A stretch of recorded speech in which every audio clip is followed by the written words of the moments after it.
so excited to be able to sing with you guys this morning. And today we're going to sing about how to get in the kingdom. Sometimes it's so high you can't get over it, or so low you can't get under it, and so wide you can't go around it. You got to go through that door. So we're going to sing Building Up the Kingdom. Get your building blocks ready. Ready? Here we go. Building up the kingdom, building up the kingdom, building up the kingdom of the Lord. Brother, can you help me? Sister, can you help me? Building up the kingdom of the Lord. It's so high you can't get over it, it's so low you can't get under it, so wide you can't get around it. You gotta go through that door. Faster! Building up the kingdom, building up the kingdom, building up the kingdom of the Lord. Brother, can you help me? Sister, can you help me? Building up the kingdom of the Lord. It's so high you can't get over it, so low you can't get under it, so wide you can't get around it. You gotta go through that door. Faster! Building up the kingdom, building up the kingdom, building up the kingdom of the Lord. Brother, can you help me? Sister, can you help me? Building up the kingdom of the Lord. It's so high you can't get over it, so low you can't get under it, so wide you can't get around it. You gotta go through that door. Woo! Good job, everybody. I know you're tired, but that was a lot of fun. Woo woo!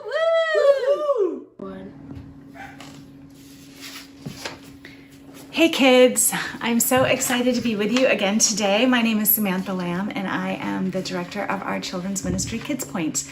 And I have another Bible story for you today. I'm really excited to tell it to you. Okay, so as normal, we're gonna do our 3-minute lesson. It's really gonna be fast. I don't know if I can do it today. I may actually go over. Please forgive me if I do. All right, here we go. 3, 2, 1, go. Okay, so do you guys remember last week we were talking about Abraham and Sarah? And actually the last couple of weeks we were talking about them. Well, I'm gonna fast forward in our story a little bit. Abraham has a son, eventually, which is very exciting, named Isaac. And then Isaac has a son named Jacob. And Jacob has a son, actually Jacob has a whole bunch of sons, and one of the sons is named Joseph. In a long story, I'll tell you the story later, he ends up in Egypt. And then after a long time there, he ends up inviting his whole family to live in Egypt. So now his whole family lives in Egypt. And at that point, the Pharaoh loves them and all is going well. Well, they start to multiply, and this group of Israelites in Egypt gets bigger and bigger and bigger. And before you know it, the new Pharaoh is like, there's too many Israelites and I don't think this is a good thing. So this is where we're gonna pick up our story. The Pharaoh says, I'm kind of afraid that there's so many Israelites. So he goes to the midwives of the Hebrew slaves and says, hey, listen, when the Hebrew women give birth to babies, I want you to take all the boys and throw them in the Nile River. This is horrible, isn't it? I don't even want to think about it. So he says, get rid of the babies because those little boys will grow up to be men and they could fight us and defeat us. Don't touch the girls, just the boys. Throw them in the Nile River.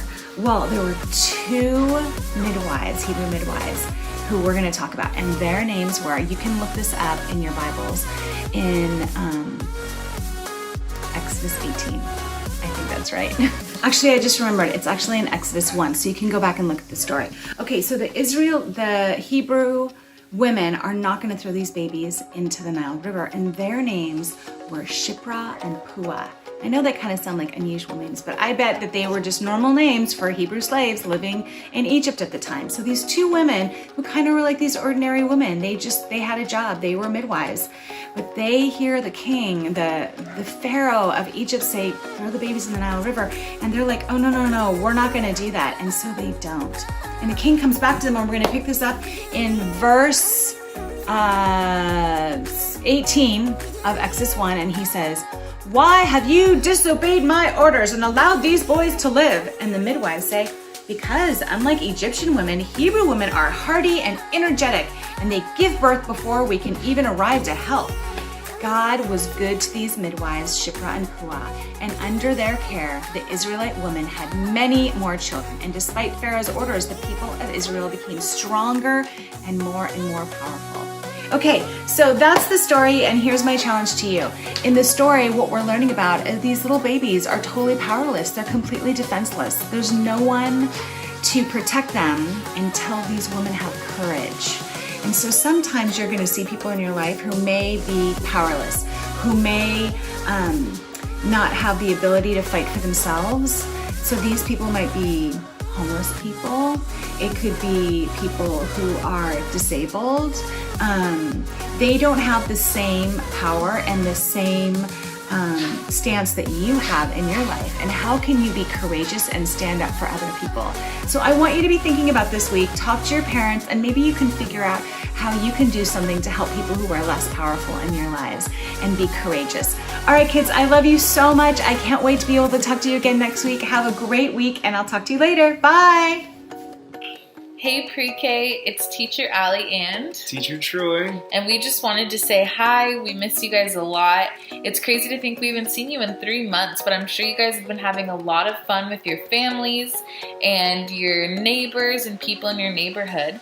And I just wanted to share with you something I've been doing with my friend in my neighborhood. So my friend Lexi, who I actually knew since I was about your guys' age, lives right down the street from me, and she works in a garden. Can you believe that? She makes things grow. And so what we've been doing is we've been trading. So sometimes I'll walk over to her house and I'll bring her cookies that I made, and then she gives me plants that she grew. She grew these with her own hands. She planted the seeds, she watered it, and she made it grow. And this is rosemary. And one thing I really love about this is it reminds me that sharing with our friends is really important in times like these, because it helps make us feel loved and taken care of. And then it also brings encouragement to other people when we can bring gifts of things that we've created. Troy, what have you been doing during this time? Oh, well, for me during this time, I've been having fun doing a lot of different types of art. So one thing that Teacher Allie and I have been doing is we've been drawing and painting. Here's some of our paintings. And then another thing that I've been doing is I've been trying sculpting. So this is like a clay, sort of, if you can think about our Play-Doh in the morning, but this is kind of more for grown-ups. So But yeah, cool. I sculpt these faces, and and for me it just makes me think about how God creates.